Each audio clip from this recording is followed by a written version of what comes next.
President Trump just had this incredible press conference in the Oval Office. He talked about a few things, and I want to play this clip. This is him talking about Iran, and let me just play this, and then we'll talk about the latest with Iran. All right, let's go. Well, they asked for reparations, you might say, or they asked for money for the damage that we've done. I said, that's a good idea. Well, we're going to ask for money for the damage they've done over a 50-year period. Whether you go SS Cole or whether you go all of the people that were so badly hurt, so badly wounded or killed, many thousands of people, and maybe damages for the 52,000 protesters over the last 4 months that were killed in Iran. We think their family should get damages for killing their person or their child or mother, father that were protesting. It's at least, it was 52,000 a month and a half ago. So now what is it? So if there's damages to be paid, I think Iran should pay those damages. Yeah, the Iranians are insane, right? I mean, they're just completely insane. And, you know, I think there's a real misunderstanding of what the situation is with Iran by so many people in this country. I mean, when are you all going to learn that President Trump is always right? And, you know, Iran, first off, they're crazy. They're completely crazy. And they're not our equal. They're not even close to being our equal. Iran has been completely obliterated. 6 months ago, Iran was a major military power in the Middle East that was bullying the entire Middle East and also launching Islamic terror attacks like the October 7th attack all over the Middle East and other places in the world too, forever and a day. I mean, you heard the president just mention the USS Cole. Remember the USS Cole? Yeah. So, you know, that's interesting that he said that, because bin Laden usually is credited with that. Now he's connecting Iran to it. You know, they are nuts. And in the last 5 months, this country that had a pretty substantial military capability and international Islamic terror network that was well organized, well funded, and very active, it's been obliterated. And they don't have that. And then here they are trolling, like they're our equal, putting out demands and everything, and people are like, how dare it is to do this to them and do that. Why? Why do we want to take over Iran? What do they have to offer other than a headache, right? We've got more oil than they have. The United States is the #1 producer of oil in the world. Venezuela has as much oil as we have, if not more. Between the United States and Venezuela, and remember, Venezuela is now a client state of the United States because President Trump took it over in about 30 seconds. We don't need any of these countries in the Middle East. We do not get our oil from them. We get our oil from us and Venezuela. And that entire, you know, the entire Middle East is a big troll place. It really is. The only reason that the Middle East or in countries, these Islamic terror organizations, have any juice at all is because of the oil. If they didn't have, if the world wasn't so dependent, or the rest of the world, if the rest of the world wasn't so dependent on them, they wouldn't have enough money to put together anything. But they do, so they have been. But Iran, they've been blasted back in time to like the 1950s, 1960s. They're no longer a military power, and they no longer have their international Islamic terrorist organization. If they did, they'd be launching terror attacks all over the place. They can't bully the Middle East, and you know, and this idea that we're supposed to go and wipe them out. Why? Because they said some stupid things? Because they're trolling us? I don't think so. There was a guy in the chat room in one of my live streams. I want to debate you, Brian. Who are you to debate me? You can call me on the phone and we'll talk. But you know what? You know, who are you? Some guy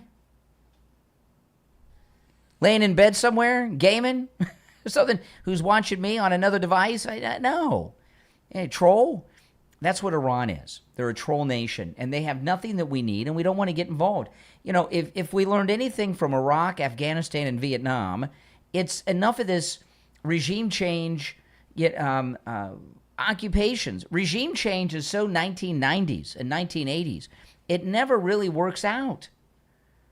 You know, Iran's a friend of ours now, but my goodness, how many people died on both sides or were wounded? And how long did that go on? And Afghanistan, what a waste of time that was. Same goes for Vietnam. You know, these countries that we've been involved in nation building, look at the prices that we've paid. Look at, you know, even Germany and Japan. We defeated Germany and Japan, but at what cost? Right? And what did we get out of it? How many men, how many young men, and civilians too, because, you know, these things, how many people died to liberate Germany and Japan? What did we really get out of it? All those young men that died in the Second World War fighting to liberate Europe and defeat the Japanese Empire. Think about that. Not only did they have all of their lives stolen, but already it's like 4 or 5 generations of people never were born because they never were able to have families because they died in these liberations. You know, the cost of war is so high, and I think too many people spend too much time playing Rainbow Six and Call of Duty on their PC and have forgotten how real these things are. President Trump, historically, his entire life has been anti-war. You know, I've never been gung-ho about war. See, this combat operation with Iran has been totally different from the first moment than any other conflict we've been in. The objective was never regime change. President Trump said right in the beginning, the day of the first time he started talking, after we knew that it had happened and we took out the Shah and all that, or the Ayatollah. He said regime change, if they want to do it, fine, but that's not what we're about. We're about making sure they don't have a nuclear weapon. I mean, the last thing you want is to have a ground war and invade. You know, it's not a video game or a movie. It's real. And what's the point? What do they have that would be worth us sacrificing the lives of young men and women, on both sides, mind you, but mostly our side, because we care more about our people than theirs? And I'll tell you, nothing. It's not worth it. We shouldn't be in Europe, and we don't need to go into Iran. Now, what we've done is we've taken a country that has been harassing the world and killing a lot of people for 50 years, including many American people. And now they've been defanged. And they'll act up from time to time because the Iranians are nuts. And when they do, we'll bomb them again. I think that the way this war, this combat, the war's never really going to be over. We're in a constant state of conflict with Iran. But this military operation is about over. Fine, that's awesome. And all these people are like, wow, we lost. What is this, peace with honor? What they're talking about is peace with honor. And for those of you that aren't familiar with that phrase, the people that wouldn't end the war in Vietnam were talking about peace with honor. Meanwhile, teenage boys were being American teenage boys were being killed every day in Vietnam. And I got to tell you, you know, my father's a Vietnam veteran. He's a combat Marine in Vietnam. The Vietnam War has had such an impact on the veterans. Those veterans are up there now. They're like in their 70s and their 80s. The impact of the war in Vietnam, what was those sacrifices with peace with honor? What was it worth? I was talking the other day, if you go on YouTube, there's a lot of guys that like to retire to Vietnam, right? It's crazy to me. And I've seen some of their videos. Guys used to go to the Philippines. You know, mostly guys, they retire to Asia because they think they can get some young Asian wife and, you know, and live this fantasy life. We know the real reason they go, okay? You know, they retire because they think they'll go over there and get lucky. But I've seen some of these guys that have retired to Vietnam. They live in Hanoi. Some of them live in Ho Chi Minh City, which was Saigon. And I look at these cities, and they're kind of modern. They're not modern by my standards here in lovely, beautiful South Florida, but they're very modern compared to a lot of the things I see in other countries. The 10 years of major combat operations by the United States in Vietnam. Now, I don't want to say that I hate to say that it was a waste because, we have over 57,000 names on the Vietnam Wall. And I hate to say that they died for nothing, but what was the point of that? And back then, I was a baby when that war ended, okay? And, the fall of Saigon was in 1975 and I was 4. But so I don't remember it at the age of 4. But the thing about Vietnam, you had the two sides, right? You had the peaceniks, the anti-war crowd, and you had the people that wanted to keep fighting because of the domino theory of communism. And communism collapsed on its own, right? There's no the only dominoes of communism is the dominoes of the collapse of it, not the rise of it. But they had this thing called peace with honor.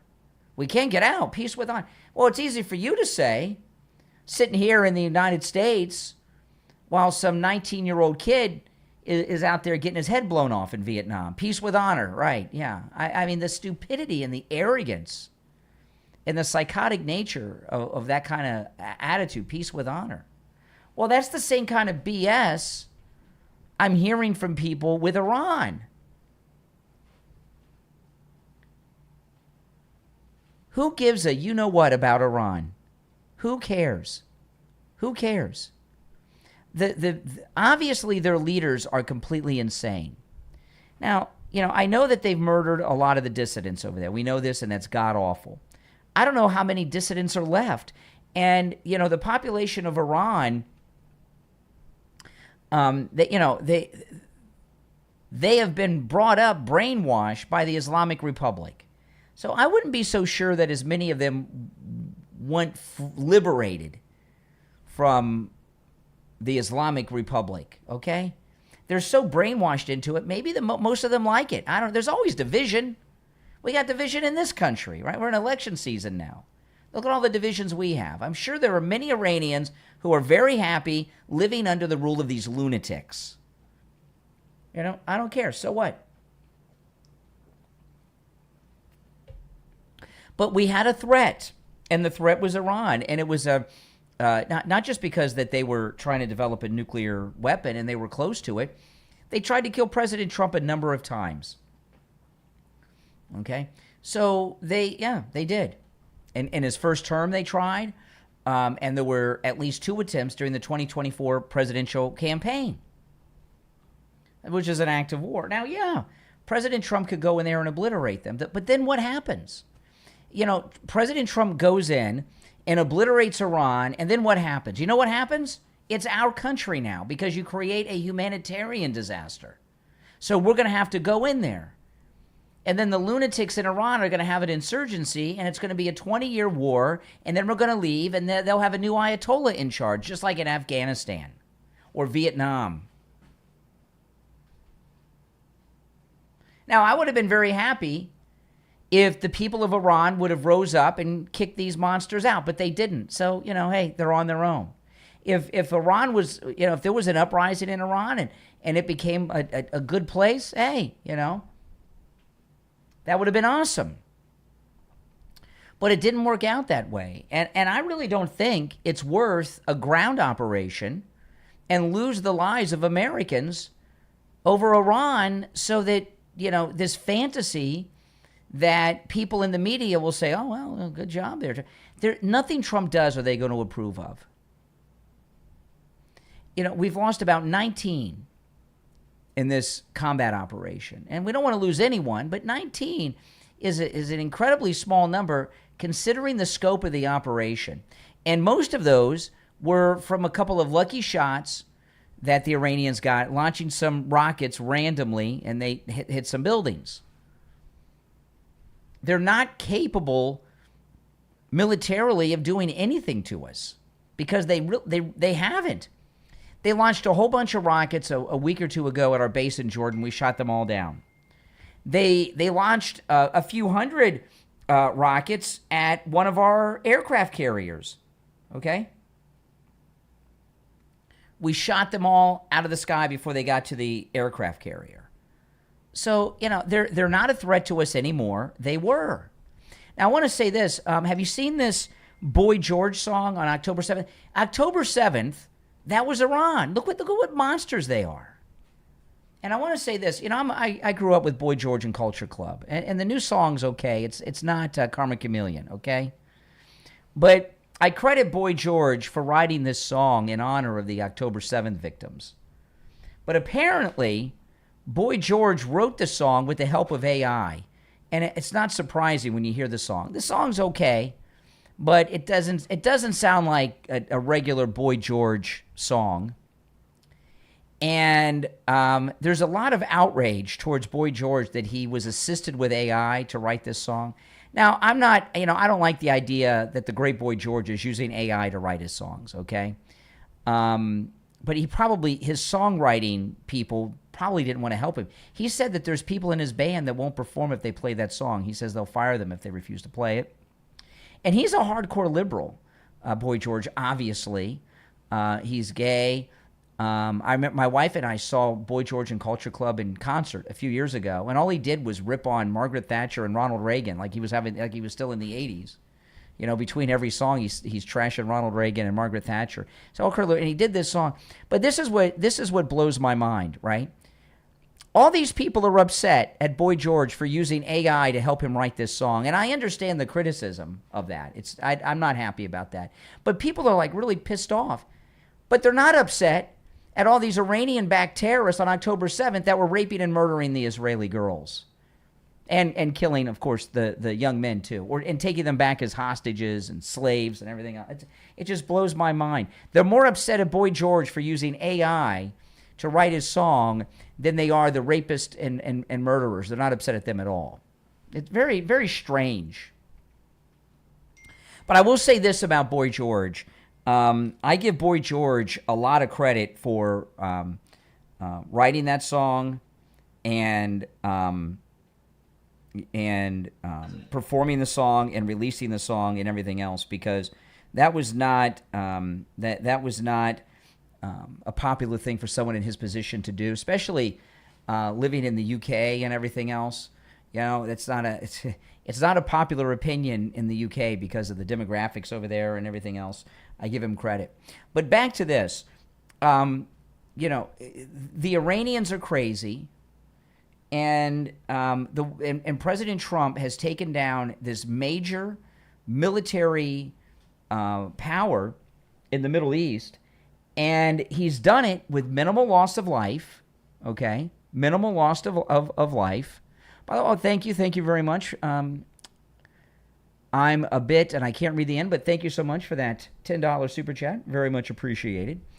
The way he fought this war, I believe, will be the model of future presidents on how they conduct military operations. Very little loss of life, no boots on the ground. What I realized, and I think many people realize, when we liberated Venezuela from Maduro, is how advanced the military of the United States is, right? And I talked about this at the time. I was shocked, these weapons we have and everything we've been doing. The United States military is 35 or 40 years more advanced than any other, the second most advanced military in the world. And I think the world had the daylight scared out of them by how technically advanced the military is. And you may say, well, if we're so advanced, why didn't we eliminate Iran? We could if we wanted to. Well, you want President Trump just to kill all those people for ego? The very idea that he's talking about, okay, we accomplished our goals. Oh, thanks for giving out those memberships too. Very much. Thank you very much. What this shows about President Trump is an incredible positive character trait of President Trump's. Okay? So President Trump is talking about leaving the operation behind and leaving the Middle Eastern countries in charge of the Strait of Hormuz. We can offer some backup if they need it. But he's talking about declaring the mission over. We accomplished our goals and getting out. And everyone, these rhinos like Mark Levin and others are attacking him for it, all these war hawks. Mark Levin has a mansion on the beach here in Florida. It's so easy for him to say, go after the war, I'm on the beach. Go to the war, send them over there, go in, wipe them out, I'm on the beach, but you send other people out there. Brave guy, Mark Levin. Chicken hawk, Mark Levin. That's right, I said it.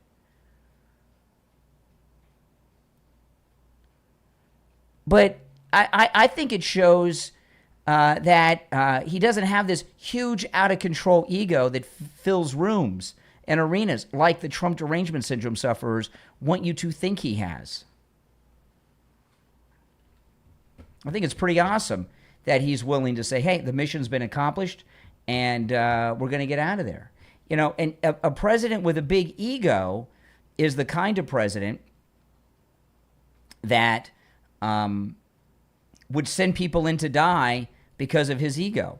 Now, I want to play this. This was also the Oval Office today, and President Trump referenced Laura Loomer in the Oval Office today. President, what recommendations do you have for Republicans, heading into midterms right now? And are Democrats, with the candidates they're putting forward, making life easier for? Well, the one thing is we have jihadists being elected all over the place. We have this, whether it's communism, jihadism. It's a friend of mine called up. He said, really, you should use the word jihadist because that's what's happening. And I'm not sure that anybody, if you take a look at what happens in other countries, I think that's not going to be necessarily the way we want to live. But when you look at the radicalism and the craziness of the candidates and the stupidity of what they're suggesting, let's get rid of the Supreme Court, let's get rid of the presidency, let's get rid of the Senate. They want to get, sometimes stupidity. I'd like to get rid of the Senate too. But I don't say it, and I wouldn't do it. But, they want to get rid of the Senate. They want to get rid of, ideally, the House, but they're thinking about maybe keeping the House. Isn't that nice? These are people that have been not successful. They're people that have been, in many cases, failures. They come from other failed countries, and they come here and they tell us how to run our country. They come from places like, I won't mention because I don't want to get myself into a controversy, but they come from countries that are not great. They come from, let's say, as an example, Somalia. Oh, yes, Ilhan Omar. They come in and then they tell us how our Constitution, how our Declaration of Independence, how it works. It doesn't work that way, and they're not smart. They have no aptitude. They have nothing going, and they're telling us how to run our country. And I just don't think it's going to happen. I think that they start off, now I may be wrong, but they start off with a big disadvantage. People don't want to have radical lunatics involved in running our country, and that's what we have. We have people that are saying, yeah, exactly. All right, now listen, I want to take a quick break. When we get back, I got a lot more to share, all right? If you're new to the program, welcome. My name's Brian Craig, and we'll take a break. We'll come back. Maybe I'll take some calls. We'll see. If you're watching live on YouTube, the toll-free number is pinned in the live chat. I might take some calls. I got a lot to cover. But we'll take a quick break and be right back. I'm in the Jupiter Joe radio studio sitting down with Joe Thomas. Joe, a lot of seniors, they're getting their Social Security. They're retired, but not really. They're working a part-time job, maybe even a little bit more than a part-time job. But there are some instances where people think they have to work an extra side job, but they don't have to, right? Yes, a lot of people don't understand that you need to put all your money to work for you. That means the savings account, the checking account, the emergency fund. Take that money, turn it into an income stream, and that's what we do for clients. We'll take a lump sum of money, say $100,000, and you'll get another $700 or $800 a month, where maybe you don't have to work that part-time job anymore. Call Joe Thomas and schedule your no-charge consultation. And when you do, you get a free copy of his book, The Retirement Know-It-All. The number is 561-743-0999, 561-743-0999, and online, jupiterjoe.com. Are you feeling trapped by your timeshare? You're not alone, but finding the right exit company can be confusing and overwhelming. That's where FreedomShareSolutions.com comes in. Freedom Share Solutions is a timeshare referral company dedicated to helping connect you with the right professionals for your unique situation. Freedom Share Solutions have built a trusted network of companies and do the research for you, so you don't have to spend countless hours trying to figure out who to trust. Best of all, Freedom Share Solutions is commission-based. That means they don't get paid unless you're successful in exiting your timeshare. Their success depends on yours. If you're ready to take the first step toward freedom from your timeshare, let FreedomShareSolutions.com point you in the right direction. FreedomShareSolutions.com, helping put you on the path to freedom from your timeshare. FreedomShareSolutions.com.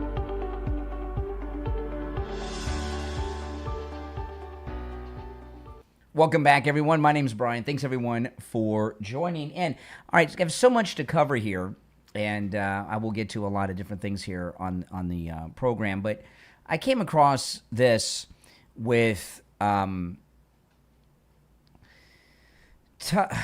Carlson sat down with Hunter Biden, and I'm here to tell you that there is nothing that would get me to allow Hunter Biden into this studio and put his mouth in front of one of my microphones. There's just no way.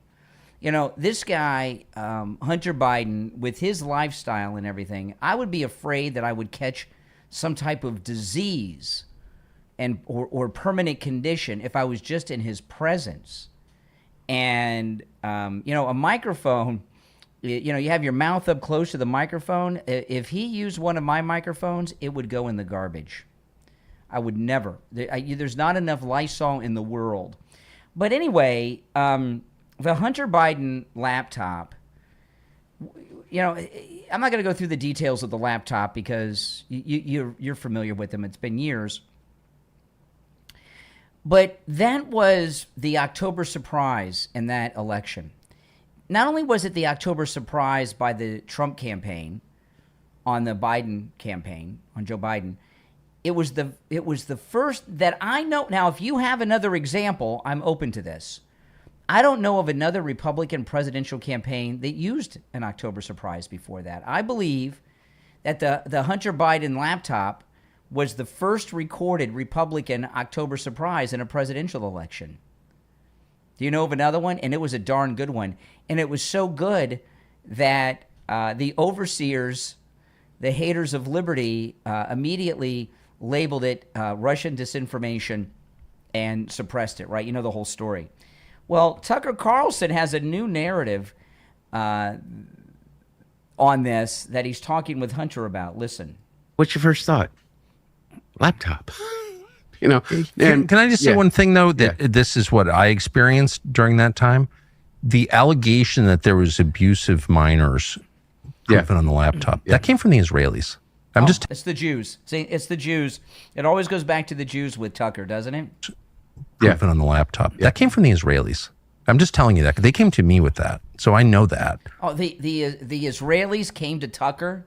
So what? How does that work? I'm very curious. What, some Mossad guys, they come here and say, "Hey, we're the Israelis, we're the Jews, we got this laptop." I'd love to hear all that. Minors. I mean, let me play the whole thing. I'm not gonna. I'll just play it and then I'll go back and talk about it. It's hard to play it without stopping it. It's so aggravating. But I'll play it through. What's your first thought? Laptop. Can I just say one thing, though, that this is what I experienced during that time? The allegation that there was abusive minors proven on the laptop, that came from the Israelis. I don't remember them. This is the last time I'll stop it. Okay? I don't remember anything about minors on the laptop. Do you? There were the things about the hookers and a lot of other things, but I don't remember anything about minors. Do you? You know what Rush Limbaugh used to call this, the late, great Rush Limbaugh? Well, you know what Tucker just did? An accidental case of journalism. Remember how Rush used to talk about that? Oh, from CNN, we've got an accidental case of journalism. I think that's what we got here. All right, I'll stop. What's your first thought? Laptop.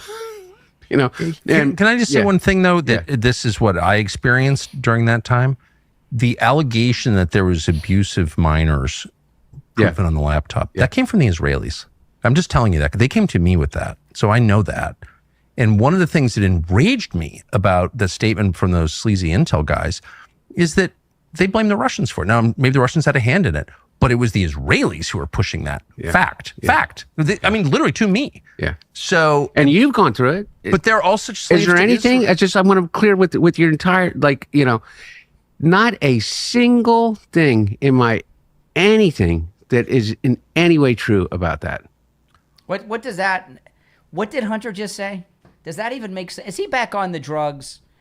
I don't know. That didn't even make sense what Hunter said. To me. Yeah. So, and you've gone through it. But they're all such slaves. Is there to anything? Israel. I want to clear with your entire, like, you know, not a single thing in my anything that is in any way true about that. What? And Tucker, when these Israelis came, did they came and identified themselves as what kind of spies come to you and say, "Hey, we're the Jews from Israel, and we have this laptop we've concocted for you to go on Fox News with"? They're not very good spies. Well, that's such a serious crime that I think it's just common sense that if there was evidence of that, you think that it's common sense. But I'll tell you what, about 40 million people on X don't think that. You know, I mean, it's like there was an abuse of minors in there. If there was evidence, of you know how many people call me a pedophile to this day? Anyway, I'll spare you. But I'm not. But I agree with you. That's exactly right. And you know, it's But they were pushing that so hard, and all the intel guys were like, "Oh, it's Russia." It's like, you lie, because they called me. I sent one of my producers out to go meet with a guy connected to Netanyahu. They were behind that, and I felt that everybody in DC knew that. See, this is such BS. This is Tucker trying to act like he's important, and he's so connected that Netanyahu sent some guys to him with the laptop. This is the first time I heard this. The laptop came from that guy from the computer repair shop with the funny hat that he wears, like he's from the Highlands of Scotland, right? The guy like wears a kilt. The guy didn't look like an Israeli to me. He looked like a guy from the Renaissance Fair, the computer repair shop guy. There was so much pressure never to criticize Israel in any way that they were just like, it's the Russians. It's the Russians. They're the ones penetrating our political system. It's like, you lie. Everyone knows what's actually happening. This was my perspective, and it drove me insane. And by the way, I didn't say that on Fox News. I'll admit it. I didn't. Yeah. I didn't. You're right. I just want to say I was part of the problem also, but I knew Still it. are. But that's a thing, Tucker. That's a ding. That's a ding. Hunter Biden's weird. I mean, we know he's a scumbag and weird, but he's really weird, isn't he? And Hunter spends too much time trying to convince you that these things we've heard about him aren't true. Tucker. Yeah, I agree. So we're here now. Yeah. No, I didn't say it was the Israelis. No, I'm saying what I'm saying. But we're here now. Yeah. And that's one of the reasons why, just on a purely selfish basis for me, is that, like, I don't know how you could possibly have thought that of me. And thought what? That you're a drug addict who sleeps with hookers and involved in all kinds of financial crimes? I have no idea. Maybe it was that crack pipe in the back seat of the rental car you rented and turned in at the airport. Maybe it was because you failed your drug test when you were in the Navy. You're in the Navy for like 2 months because you tested positive for cocaine. Or maybe it's that videotape that we saw of you with that Russian hooker where the Russian pimp came over to pick up the hooker and you kept asking, "Are you okay? I didn't hurt you, did I? I didn't hurt." I don't know why we would think these things. Oh my goodness. Oh my goodness. Tucker Carlson. You know, the thing with Tucker, and this is where so many people make mistakes. He was never one of us. He was never a conservative. He was never MAGA. Okay, he was always hating on Trump. I was talking about this on the podcast over the weekend, so I'll just say it quickly. People think he was one of us because after he was fired over Fox News for that January 6th story, Charlie Kirk brought him in and had him on stage at Turning Point, and because MAGA, we don't like Fox, and haven't liked them for over 6 years for, obvious reasons. He kind of came into our circle because we had the enemy of my enemy is my friend. We don't like Fox. He didn't like Fox, so he's our friend. That's basically it. All right. So, the enemy of my enemy is my friend kind of thing. That's all Tucker is. And for him to sit here and peddle that the laptop, that Hunter Biden's laptop was forget about the anti-Semitism because he's blaming Israel, right? But for Tucker Carlson to sit there and say that it was a foreign intelligence service, and a foreign intelligence service had nothing to do with it, okay? It was this weirdo guy from the Renaissance Fair that runs the computer repair shop.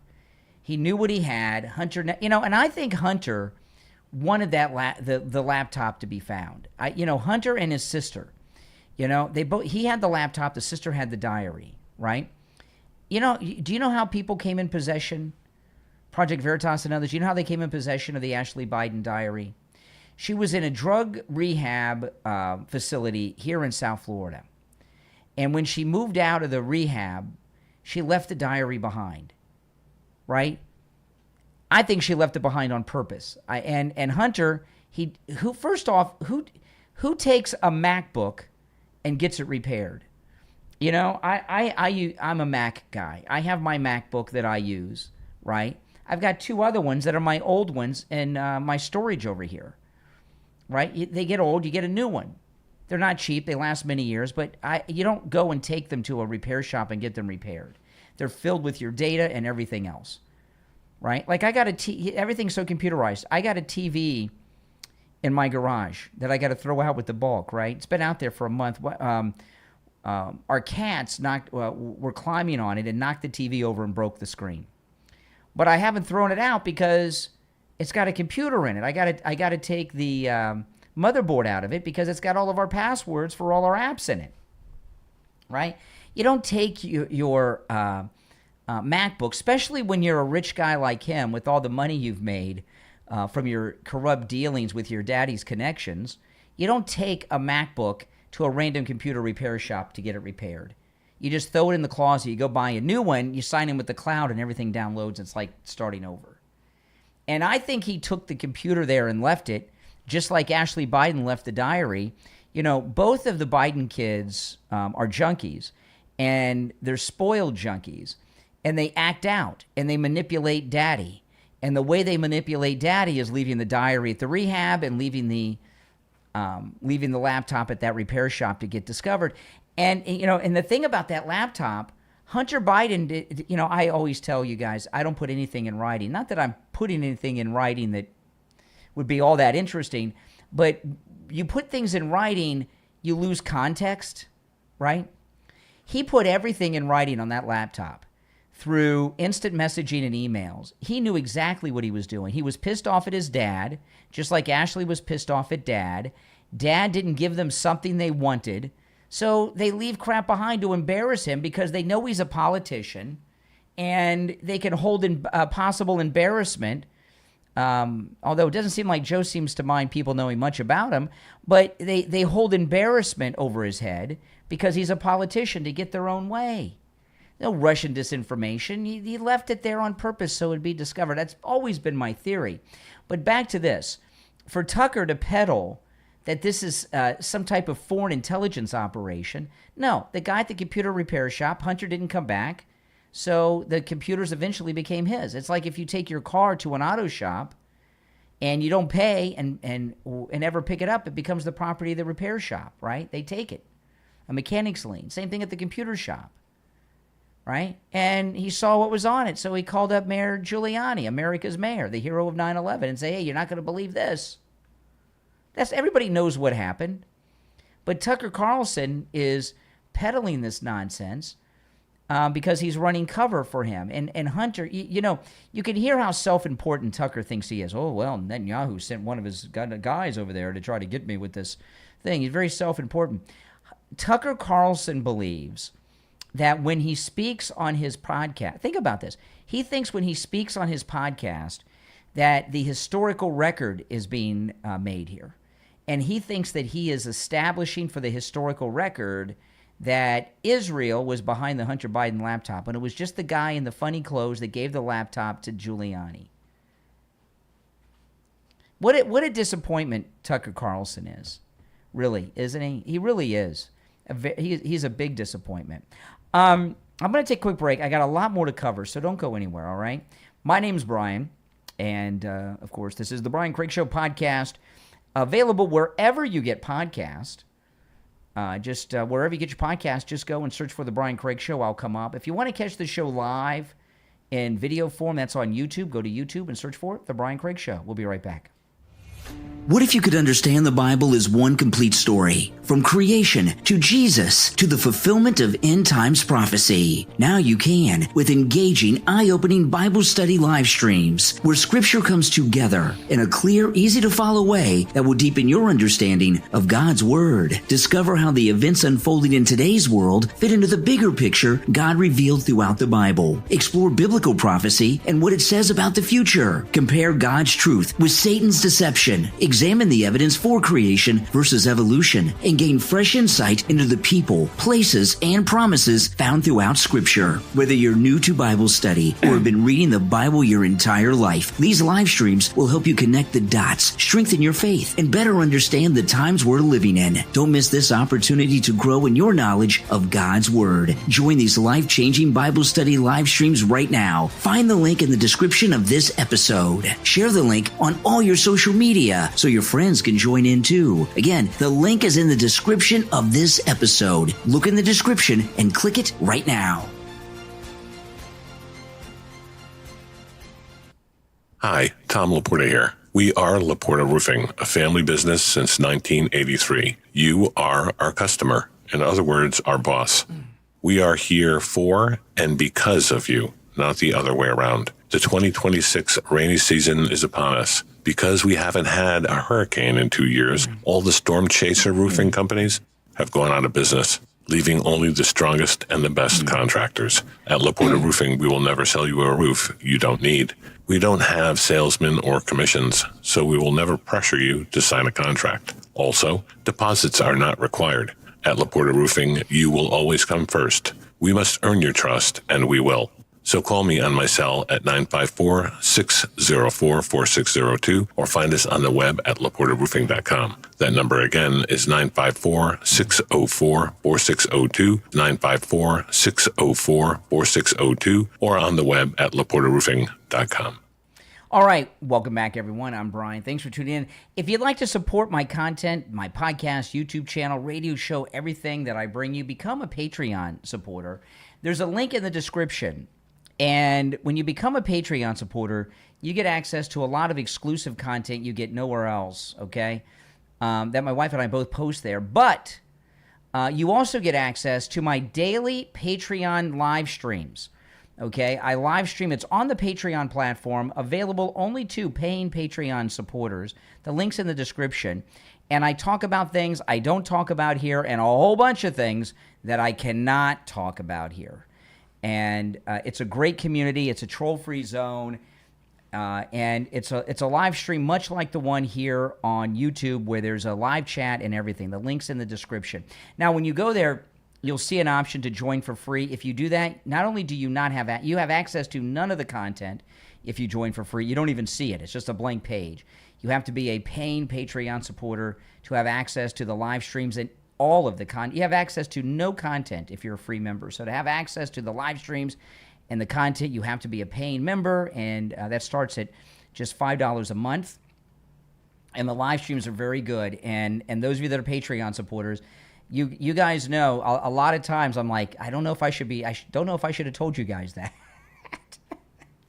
You know, it happens all the time, and it's a great community. If you become a top Patreon supporter, you get a live on-air thank you shout-out on every podcast episode, and you get your name up on the screen on YouTube. So the names you'll hear now are my top Patreon supporters. I want to thank SF Jr., Christine, Chuck, Pamela, Nick, Wesley, Doris, Heather, David, Maria in Texas, Alice, Lizep, Shauna, George, Brandon, John, Frank, Dale, Tina, David, Laura, Rob, Wes, Sue, Janice, Teresa, Irene, Rick, Michael, and Robert R. Those are my top Patreon supporters. Thanks again. And again, there's a link to my Patreon page in the description of this episode on whatever platform you are listening on. Okay, now, you remember Colonel Vindman, right? The overweight, pudgy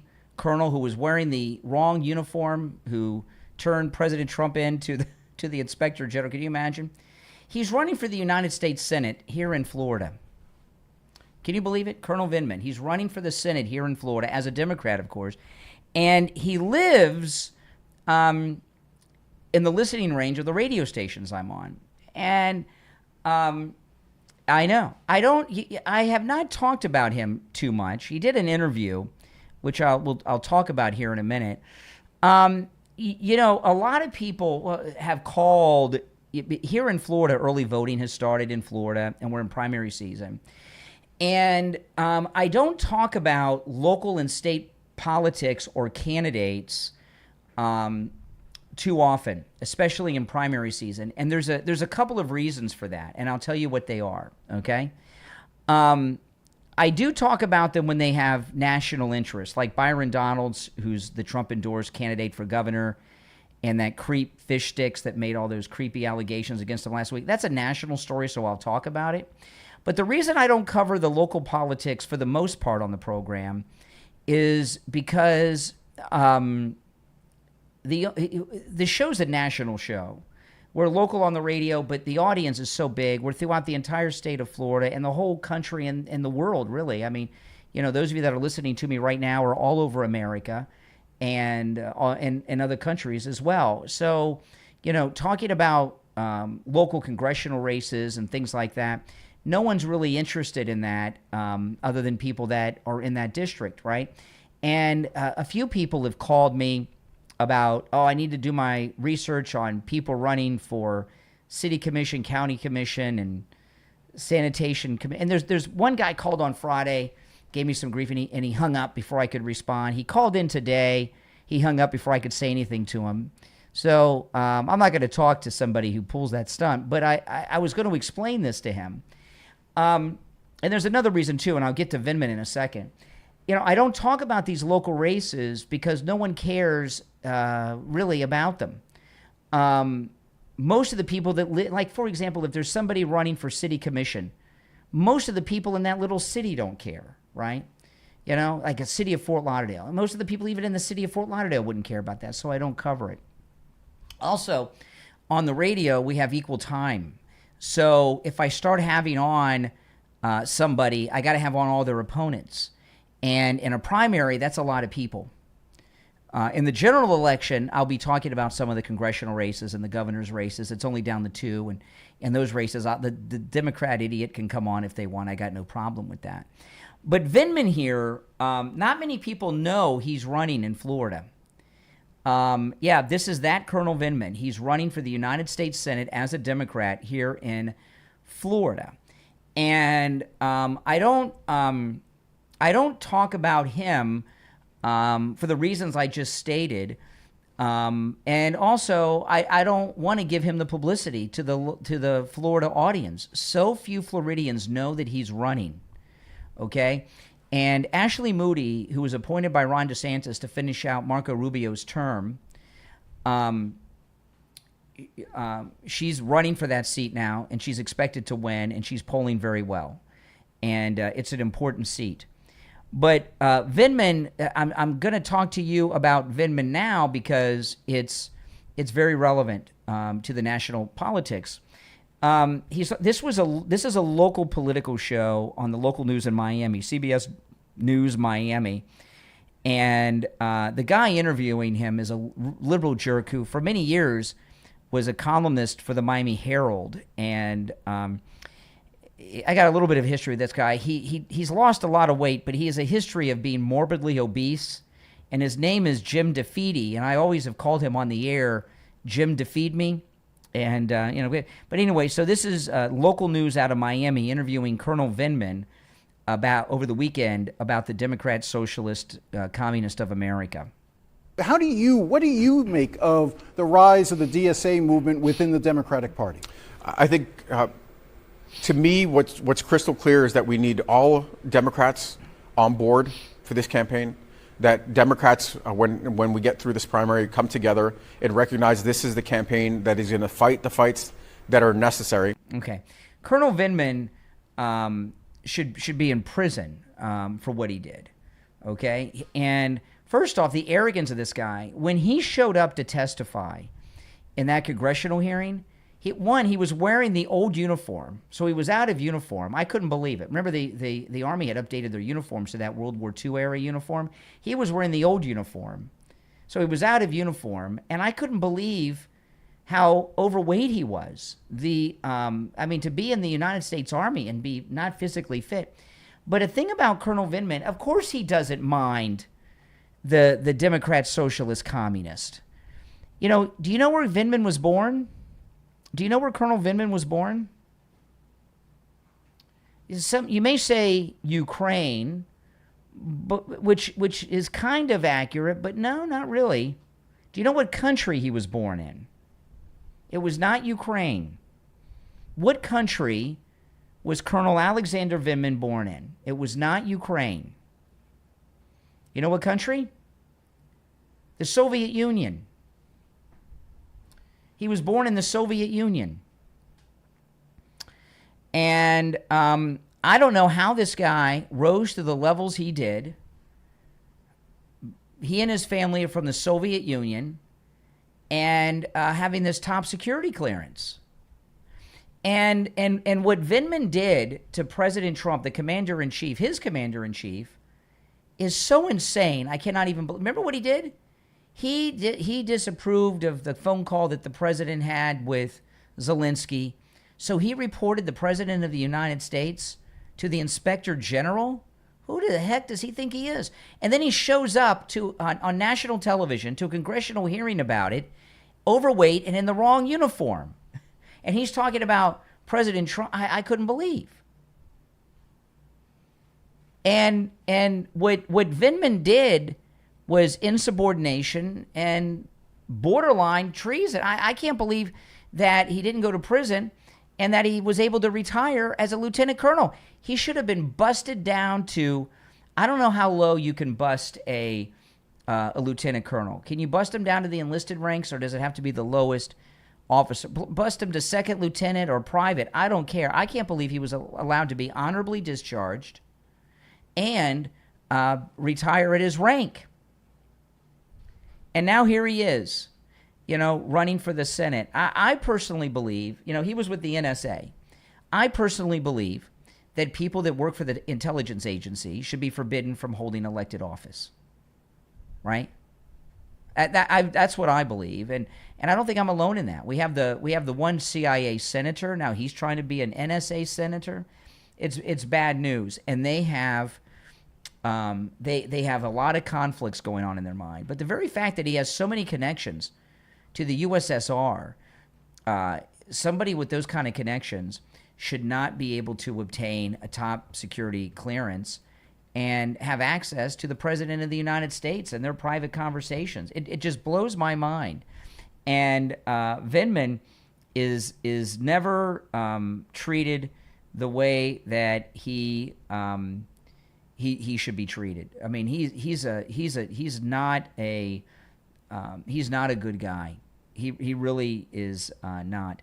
Now, Marco Rubio made a big announcement that came out today. This is from Fox News. And I like this. This is really good. This is Fox News today. State Department has just exclusively revealed to Fox that it's revoked 175,000 visas since the start of President Trump's second term. That is up from the 100,000 in December. The majority of the new revocations were over criminal activity, including sexual assault, child abuse, fraud, reckless driving, and embezzlement. Multiple visas were also revoked for immigrants who celebrated Charlie Kirk's assassination. Yeah. If you notice, all of these people that we keep hearing about that have been coming into the country, do any of them have a good background? I mean, they're like the worst of the worst. Rapists, murderers. You know what I mean? We don't hear too much that's positive about any of them. You know, and it's crazy to me the people that they were bringing into this country. I mean, how many lives have been saved because President Trump with these deportations? How many women have not been assaulted? How many people have not been killed in all kinds of ways in the commission of all kinds of crimes? You're on the air. What's your name? Where are you calling from? Hey there, Brian. It's Trisha from Minnesota. Hey, Minnesota. What's up? Nothing. I wanted to totally agree with you 1,000%. That Vindman is too close, like intelligence community people. They know so much that they're dangerous.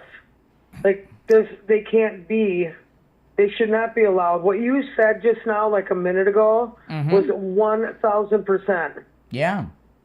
Well, you know what it is? Yeah. They have an agenda, and their agenda is to further the agenda of the deep state, not the people they represent. Exactly. So thank you for that. Well, thank you. Thank you. Yeah, I love your show. All right. All right. Thank you. Take care. Take care. All right. This is one of the, this is a great pair here. Don Lemon and Jennifer Welch. And, this thing with Jennifer Welch, you know what I wonder about her? Oh, she looks so happy, doesn't she, Jennifer Welch? What I don't know about with Jennifer Welch, does she really believe all this crap shit that comes out of her mouth? I mean, she says these bizarre things. Is she just trying to be provocative for attention? I don't pay too much attention to her, but she had Don Lemon on, so I thought I'd play a little bit of it. So here's Don Lemon on Jennifer Welch's podcast. You know what I think is very American? Is not painting people who are Muslim or who are not Christians as demon, or who are non-believers as demonic or communist or somehow bad for the country. Our founding fathers said that there should be no test, a religious test in this country. There's no national religion. And so I think the more American thing for me is to accept people in office who are from all religions. And that includes Abdul El Sayed. That includes Zoran Mamdani. That includes an Ilhan Omar, or any of those folks. So there's nothing wrong with being Muslim. There's nothing wrong with What about an evangelical Christian, Don Lemon, and their religious views? Being a Sikh. There's nothing wrong with being Baptist or Catholic or Jewish. Yeah, really. What do these Muslims think about him and his husband being married to each other as men? But you seem to be demonizing the people whose religions that you want to otherize, and you're doing it on purpose. That's not very American to me. And it's also, guess what? It's not very godlike or Christian-like. So I think they have the wrong idea about what it is to be it is very Christian not to promote other religions. a real American. I think the people who are more accepting of people from different religions and with different ideas about America, who are immigrants in this country, who are trying to provide this country with a viable workforce, the folks who are running for office, who are trying to, I know I'm going on here, who are trying to get universal health care or affordable health care for all people, a living wage for all people. Those are more American ideals than otherizing or demonizing people. So shut the fuck up. You can I apologize for the Don Lemon's language there. Class act there, Don Lemon. Somebody said separation of church. Separation of church and state is a liberal urban legend. There's no separation of church and state in the Constitution of the United States. I know that liberals think it's there, but it's not. Okay. It's a liberal urban legend. England had the Church of England, and you had to be a member of it. So it's just freedom of religion, meaning that you don't have to join the Church of England. You can, they couldn't foresee Muslims doing the things that they're doing these days. Here's another clip of Jennifer Welch, and here she is solo here talking about Abdul. All right. If you're on hold, by the way, hang in there. Let me cue this up. This is Jennifer Welch on Abdul. They're terrified that middle America is going to find out who the real boogeyman is. And the real boogeyman is not the brown-skinned Abdul or the brown-skinned Zoran. The real boogeymen are white, crusty, pink arm Republicans like Donald Trump, Stephen Miller, Jeff Bezos, Elon Musk. These are the people that don't give a fuck about you. They're big on the F word on this Jennifer Welch show. I apologize. I don't know what they're big doing all this F word all the time. Her and Don Lemon. They never have, and they never will. The whole communist scare is total bullshit. These people, every single time they have the keys to the car, they drive it off a cliff. No matter who the Republican president is, they do it time and time again. Yet, so many Americans say, well, I got to vote my pocketbook. Well, your pocketbook at the end of a Republican presidencies is always a disaster. Really? No tax on tips, no tax on overtime, no tax on Social Security, largest tax cut in history. Oh, my goodness. You're on the air. What's your name? Where are you calling from? Hey, Brian, this is Sean from Massachusetts. Hey, Sean, what's up? Wow. How you just came upon with that whole thing with Don Lemon and Jennifer Welch. They're one to talk. You know, it's just like you just said. How would they feel about him and his husband? Yeah. Jennifer Welch and her feminism. They don't take to feminism too well either. And she's always talking about the male, Christian males, and the hierarchy of males and the nuclear family and all these things. You know, Muslims have their own traditions of that, and that's part and parcel to their whole plan of what they want to do with this country. Yeah. How are they going to survive? Say if they got control, how would that fold out for them? What would they say? What would their talking points be like? Yeah, I mean, Jennifer Welch wouldn't do well in a Muslim country. Not at all. Either would Don Lemon. If we had the Muslims, I mean, Don Lemon and his husband would have a lot of problems in a Muslim country. It's illegal to do what they're doing. Yeah, well, you know, you'll never see him storm a Muslim mosque like he did the church in Minnesota. No. And you know, he's talking about, you know, all these. He's singling out. He has to put it by name, and then he goes out and says, "Well, there is no religion." Listen, whatever you believe in, what you don't believe, this country was founded on Christian principles. It's just the fact of the matter. It doesn't matter what you believe. That's the fact. That's true. That's what it was. And you know what? And a lot of it was sewn into the Constitution. A lot of it was sewn into our Bill of Rights and how everything was run and how we do everything. Yes. And I don't know. You got these, you know, and they're trying to tell you, well, don't be afraid of it. There's much to be afraid of here because these are a whole new breed of insane. Of course they're going to embrace it. These are the ones, Jennifer Welch and Don Lemon are two people that are going to cling on to whatever's relevant going on. It doesn't matter what they believed before and how moderate they may have been before. Mm-hmm. These are the kind of people, these two. This is why these two jive so well. Because I mean, you got to think about it. Don Lemon and Jennifer Welch. Don Lemon would be sentenced to death in a Muslim country for his lifestyle, right, with his husband and everything. Oh. Jennifer Welch would be forced to wear a burqa covering up her whole body and would lose the freedom to be an independent woman. And they're you know, they're bringing it. Come on, take over. Nothing to fear here. Come on, take over. These are some messed up people. Well, not only are they messed up, but they're ill-informed and they're stupid. Because, you know, I mean, how do you not see it? You see it in every. By the way, thanks for giving those those memberships away in the chat room there. Thanks so much. Yeah, they're completely insane. I mean, you see every majority of country that they run. You see how it's run. You see how what they do. I mean, it's no different than anywhere else. This looks like the communist, you know, disease. You know, it would do the same. I mean, where are the countries around the world where Americans immigrate to? And then run for office and get elected to government, to their legislature. Do you know of any? I don't know of any Americans that are like in these parliaments and things of other countries. Do you? Yeah. You're right. That doesn't happen. Only in a country like this country, you know, where we're so generous, we're the most generous country to ever be, when this can happen. Mm-hmm. And people come over here, and the least they could do is curtail to our traditions. And how things that were done here by our laws and our land. These people they're talking about, like Abdul and all them, they're not running for office and going to Congress to help the country, not the United States. They're going to to attempt to destroy the United States from within. This is it's a Trojan horse, is what it is. The Democrat Socialists of Yeah. America are getting the Trojan horse soldiers elected to Congress. Exactly. I mean, well, you have two toxic ideologies formed together. Now, what's going to happen is if they fuse together for eventually, then one's going to have to cancel the other one out. What will it be? I don't know. Because a lot of these transgender people are going right with this agenda here, and and they support these Muslim candidates.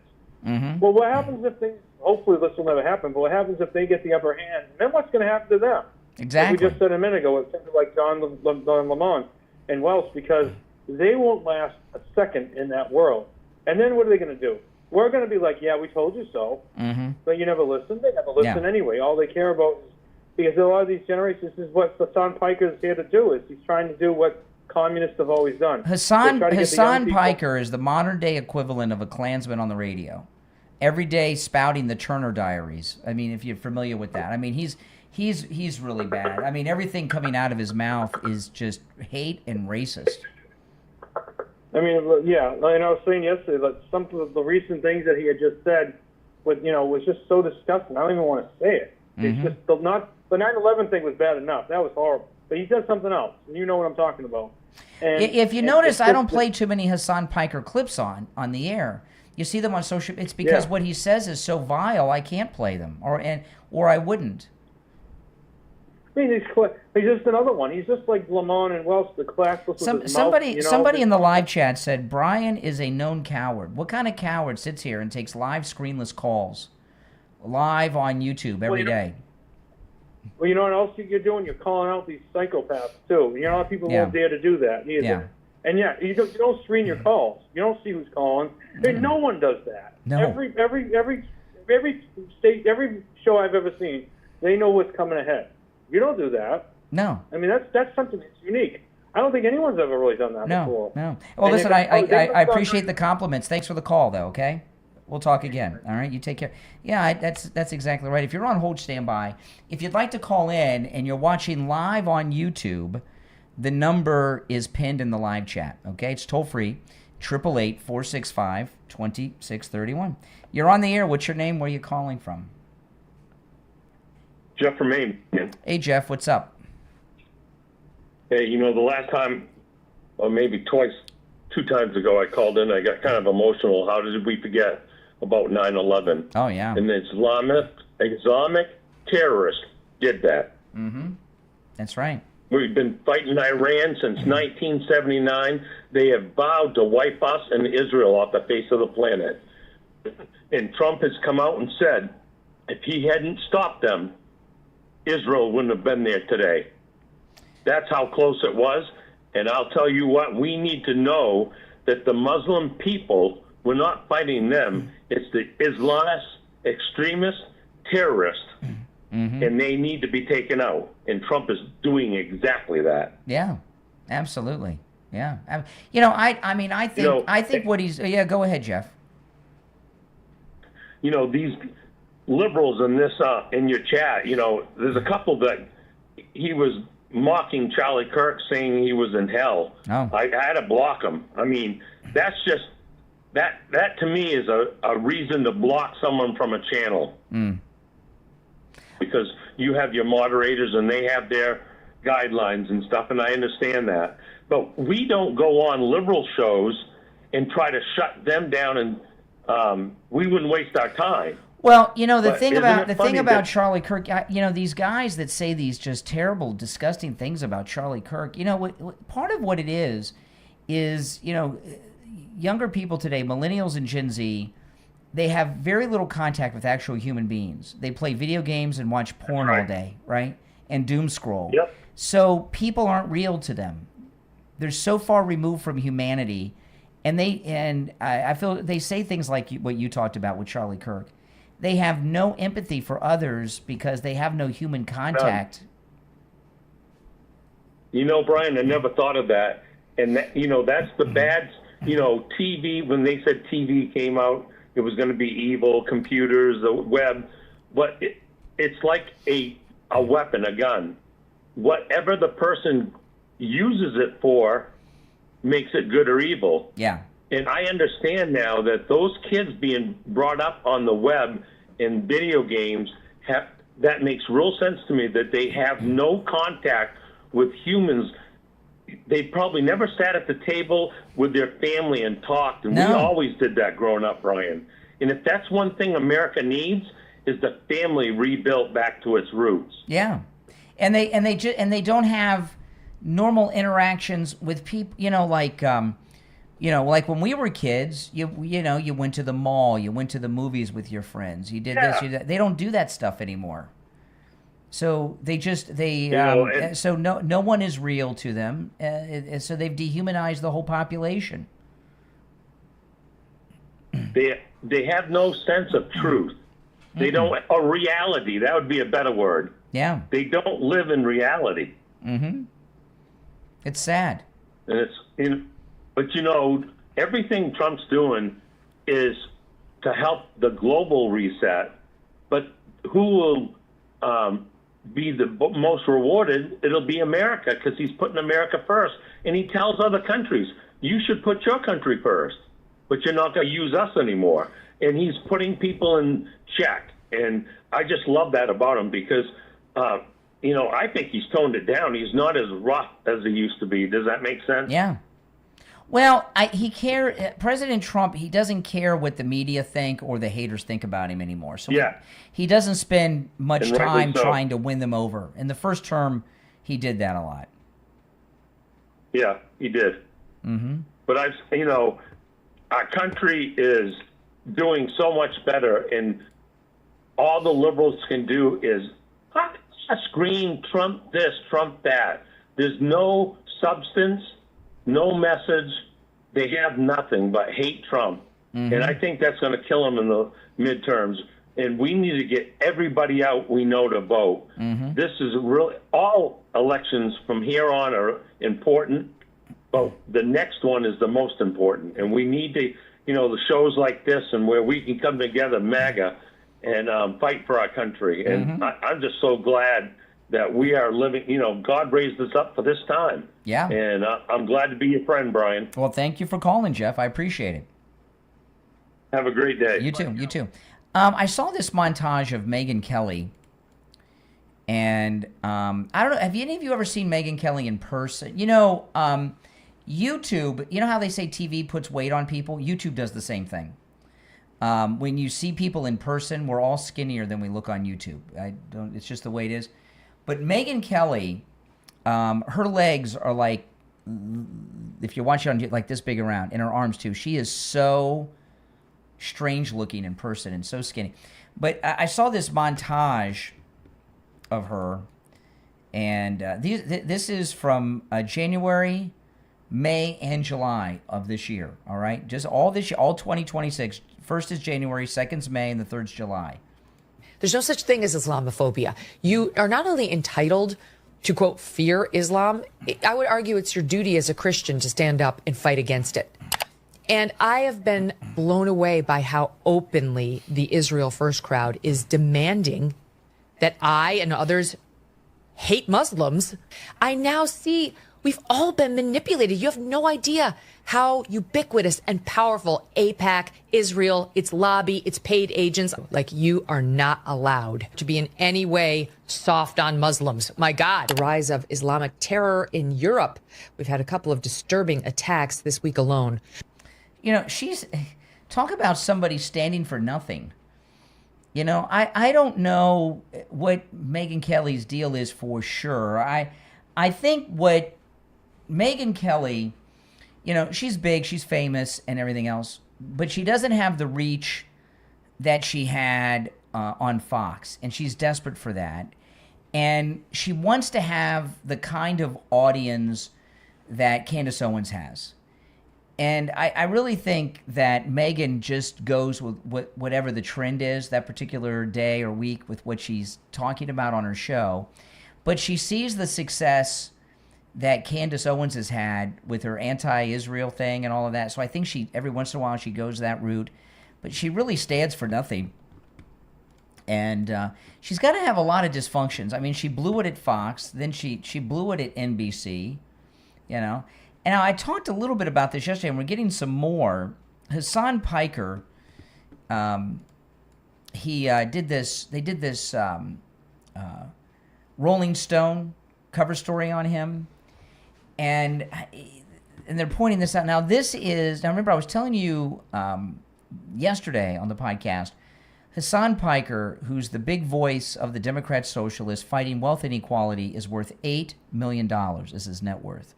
$8 million. And he invited Rolling Stone to his mansion, which is surrounded by a big, beautiful wall to keep people out that he doesn't want in there. Isn't that something? I thought walls were racist. And he was posing around his house, and people are taking note. Look at this. Socialist Hassan Piker. Hassan Piker, at his Rolling Stone photo shoot, is wearing over $5,000 in a designer suit and other clothing. $5,000. I don't know if all the clothes I've had in my entire life equal $5,000. I don't know. I don't spend a lot of money on clothes. But look at this. Yeah, he's wearing over $5,000 in designer clothing, and he's posing on this motorcycle that he has in his backyard. It's a $10,000 yellow dual sport motorcycle. So, he lives in a mansion. He's wearing a $5,000 plus suit. He has this $10,000 motorcycle in his backyard, and he's surrounded by a big, beautiful wall. I mean, is this democratic socialism? It seems to be a conflict. You're on the air. What's your name? Where are you calling from? This is Steve from Staten Island. Hey, Staten Island. What's up? Yes. Well, the thing is, I was listening, and that woman, I mean, she actually gave me a headache with the, whatever. What woman? Oh, you're talking about Jennifer Welch? Yeah, yes. Okay. That was pathetic of her. But the thing is, she got to get to her head. In 2020, the Democrats won the House, the Senate, and the presidency. Mm-hmm. Before 2024, they lost them all three. That's true. It shows how pathetic they are. Yeah. No, Good point. with that type of a record, how can you open your mouth to say, compensate when you just lost everything within 3 years? Yeah, that's a very good point you made. Yeah, I agree with that. They were rejected by the American people. Exactly. Mm-hmm. And you see the tidal wave, Trump just wiped the floor with Kamala. Mm-hmm. When anyone says, she's going to win by 3, and Trump just, no, Trump is going to win by over 300 votes. And they don't have anything to say, show that, we're going to be great, we're going to be great, Democrats going to be great. Nope, sorry. Mm-hmm. You're getting and we're being taken over by these socialists. Mm-hmm. I mean, you're on a sinking, the Democrats are on a sinking ship, and they have no nothing to work with.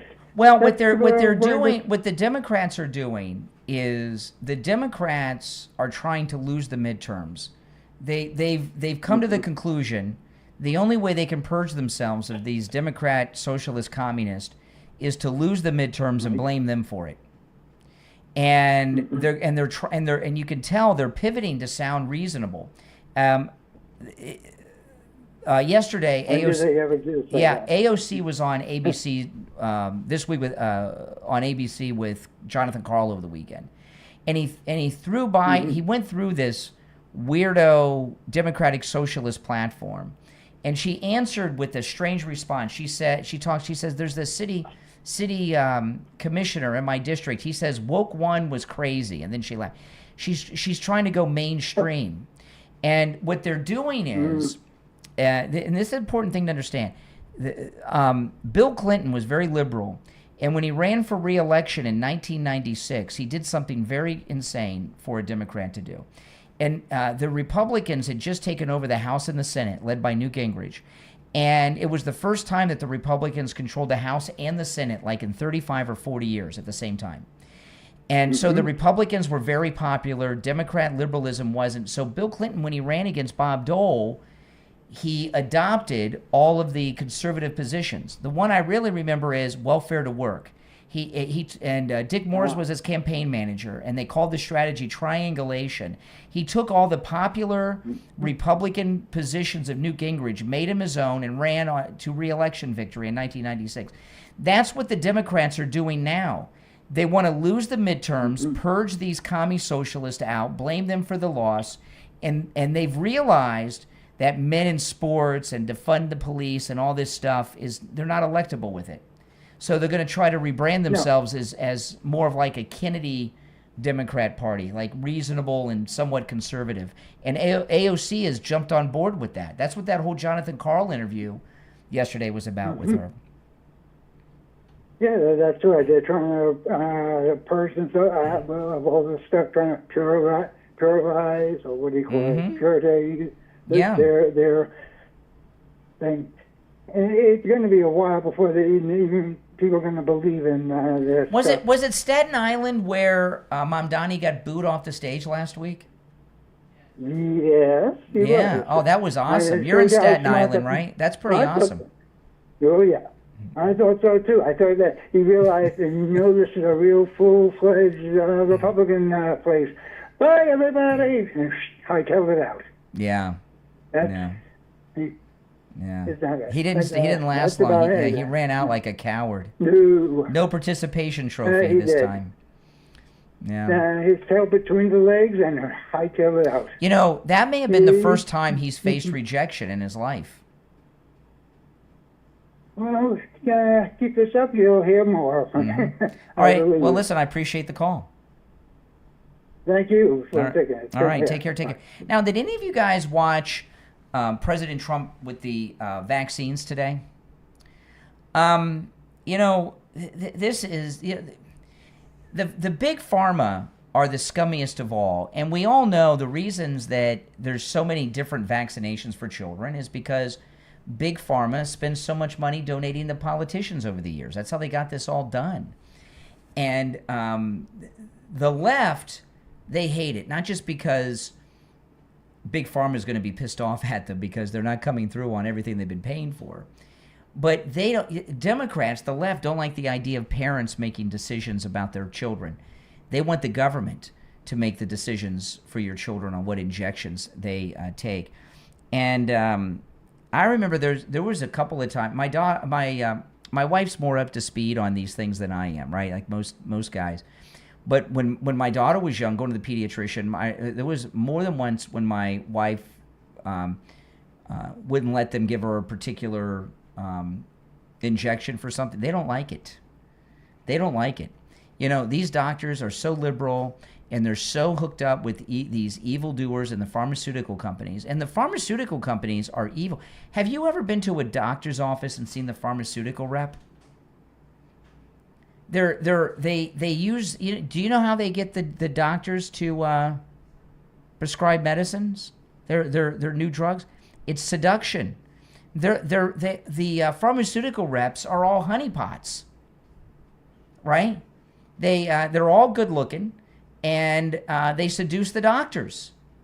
And you see them in the doctor's office. They have these briefcases on wheels. I wonder what's really in those. Right? I mean, these are real low-life people, and they're mostly very attractive women, like Hawaiian Tropic type women, and they make a lot of money. Pharmaceutical reps make a lot of money, but they also have good-looking men that do it too for the ladies and I guess the gay doctors, I guess. But it's mostly very attractive women, and they use the power of seduction on the doctors, and it works. And liberal doctors and the liberal pharmaceuticals, they just think that they're better parents than you. And do you remember, this was many years ago, but I remember when my daughter was still going to the pediatrician. Remember when pediatricians were asking children during physicals how many guns their parents have at home? And then they would ask them where they kept the guns, remember? And they were declaring that gun ownership was a health issue. This was when Obama was president, and they were classifying guns as a health issue. Remember that?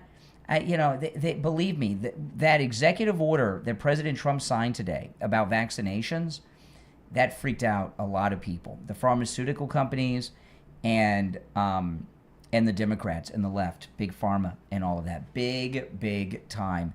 Now, I know, like when I was a kid, we got vaccinations, and I can actually, I don't know if any of you remember this, and I don't know if it was like this where you went to. I went to the early years of elementary school in Columbus, Ohio, And I can remember in kindergarten, the school nurse giving us vaccinations. Did any of you remember that? I don't remember. I was too little, and it's been too long, 1976. But I remember the school nurse, and we'd all line up, and they would vaccinate us at school. Can you imagine? I don't think they do that anymore. I don't remember my daughter going through that. But the numbers of vaccinations that kids have been required to get in recent years is so many far and above what all of us got when I was young. And it's all about one thing and one thing only, money. You know, like one thing I never get, I do not give medical advice, okay? I'm not giving you medical advice. I'm just giving you my opinion on myself. Like one thing I never get is the flu shot. I've gotten the flu shot twice in my life. I got sick as a dog from the flu shot twice in my life. And I just don't get the flu shot. And you go to the doctor, they're always pushing that flu shot. I don't get it. I don't get it. And because I've gotten so sick from it. And my daughter too, she got it once when she was a kid. I didn't want her to get it, and the pediatrician talked me into it. And I remember she got sick from the flu, and after she got the flu shot, and I told her, I said, I'll never let you get that shot again. You know, what the left don't like is freedom. And they run around with their pro-choice message, right, when it comes to abortion. But they're really not pro-choice, and they really don't think it's your body. They only use that for the abortion slogans. They don't like the idea that you, as an individual or as a parent, can decide what a doctor does to you. They think that the government should tell doctors what to do, and that and doctors should do to you and give you whatever the government thinks you should get. Well, that's not freedom. That's not America. And I thought it was interesting. Stephen Miller was very passionate about this today. He was going off on this whole thing. When, you know, maybe it's because he's got a baby now. I don't know. But he was very passionate about it. And that's, you know, hey, it's America. And America is all about freedom. Now, if you're new to my channel and my program, make sure that you follow and subscribe on whatever platform you're listening on. Remember, the Brian Craig Show is available wherever you get podcasts. Wherever you get your podcast, just search for the Brian Craig Show. I'll pop up. If you want to catch the show live in video form, where you hear me taking the live calls, that's on YouTube. Go to YouTube and search for the Brian Craig Show on YouTube. All right. My name's Brian. This is where MAGA comes to talk. I will see you bright and early, first thing tomorrow morning. And also, guys, before you go, make sure you like the video if you're watching on YouTube, guys, if you don't mind, okay? When you like the video on YouTube, you get the video recommended to people that have not yet found my channel. So please don't leave without liking the video. All right, guys, take care. I'll see you first thing tomorrow morning. Thanks for listening.